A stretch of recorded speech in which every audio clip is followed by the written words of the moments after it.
क्या कभी ऐसा महसूस हुआ है कि काम करने की जगह, चाहे वो डेस्क हो या फैक्ट्री का फ्लोर, एकदम उलझे हुए धागे की तरह है? आज हम एक ऐसे सिस्टम की बात करने वाले हैं जो इस उलझन को सुलझाकर सब कुछ बिल्कुल साफ और ऑर्गेनाइज्ड बना सकता है। चलिए देखते हैं कैसे। सोचिए, बिखरे हुए कागज, इधर उधर पड़े औजार, ये सब कितना कॉमन है ना? पर ये सिर्फ दिखने में ही खराब नहीं लगता। इसके पीछे एक छिपी हुई कीमत होती है। एक ऐसी कीमत जो हमारा वक्त, पैसा और हाँ, हमारा सुकून भी धीरे धीरे खा जाती है। तो सवाल ये है कि ये जो छोटी छोटी खराबियां लगती हैं, ये असल में किसी प्रोजेक्ट या टीम को कितना पीछे धकेल देती हैं। ये सिर्फ एक छोटी मोटी परेशानी नहीं है, ये तो कामयाबी के रास्ते का एक बहुत बड़ा रोड़ा है। और देखिए ये सब कैसे जुड़ा हुआ है। मान लीजिए सही औजार वक्त पर नहीं मिला तो क्या हुआ? टाइम वेस्ट हुआ तो प्रोडक्टिविटी अपने आप नीचे आ गई। और एक बिखरी हुई जगह पर एक्सीडेंट का खतरा तो हमेशा बना ही रहता है।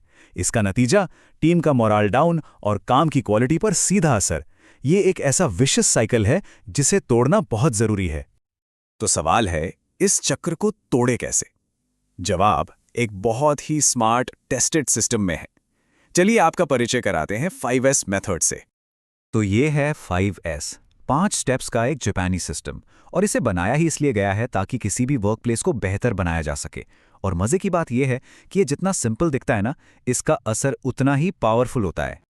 तो ये 5S आखिर है क्या? देखिए, ये एक जापानीज मैनेजमेंट टेक्निक है और इसका गोल बड़ा सीधा सा है। किसी भी काम की जगह, चाहे वो कोई ऑफिस हो, फैक्ट्री हो या कंस्ट्रक्शन साइट, वहां की प्रोडक्टिविटी, सफाई और एफिशिएंसी को बस बढ़ाना है। अच्छा, तो अब जरा इसे और गहराई से समझते हैं।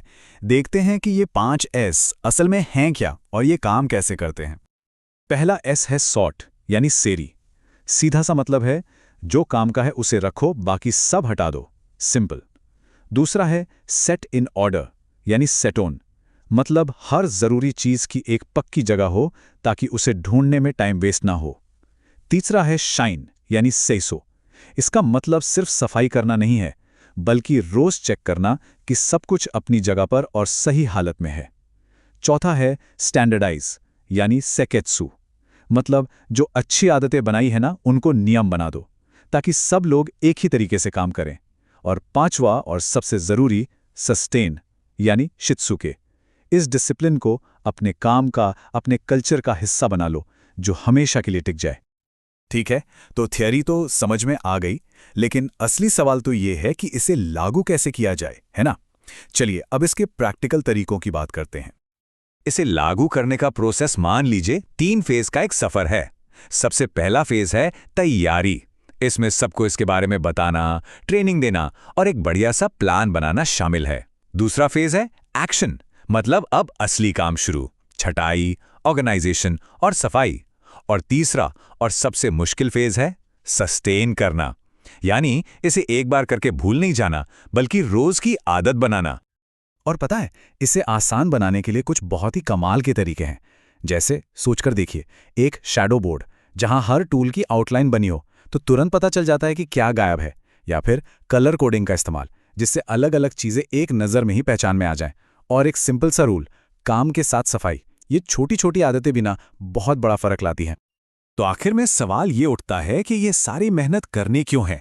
क्योंकि देखिए, 5S सिर्फ साफ सफाई का नाम नहीं है। ये असल में प्रोडक्टिविटी और कामयाबी तक पहुंचने का एक सीधा रास्ता है। तो इसके फायदे क्या क्या हैं? देखिए, जब हर चीज अपनी जगह पर होती है तो काम तेजी से होता है। जब काम तेज होता है तो प्रोडक्टिविटी और क्वालिटी दोनों ही बेहतर होती हैं। इसका सीधा असर ये होता है कि लागत कम हो जाती है। और सबसे बड़ी बात, एक साफ और सुरक्षित माहौल में टीम का मोराल भी तो बढ़ता है। मतलब सब कुछ एक दूसरे से जुड़ा हुआ है।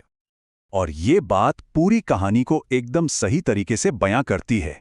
किसी भी फैक्ट्री या ऑफिस की लॉन्ग टर्म सक्सेस के लिए 5S का होना बहुत जरूरी है। ये सिर्फ एक तरीका नहीं है, बल्कि भविष्य के लिए किया गया एक स्मार्ट इन्वेस्टमेंट है। तो अब एक सवाल अपने लिए, इन 5S में से वो कौन सा पहला S हो सकता है जो किसी के भी काम करने की जगह में या अपनी दुनिया में सबसे बड़ा बदलाव ला सकता है? Sort, set in order, shine, standardise या फिर सस्टेन? सोचिएगा जरूर।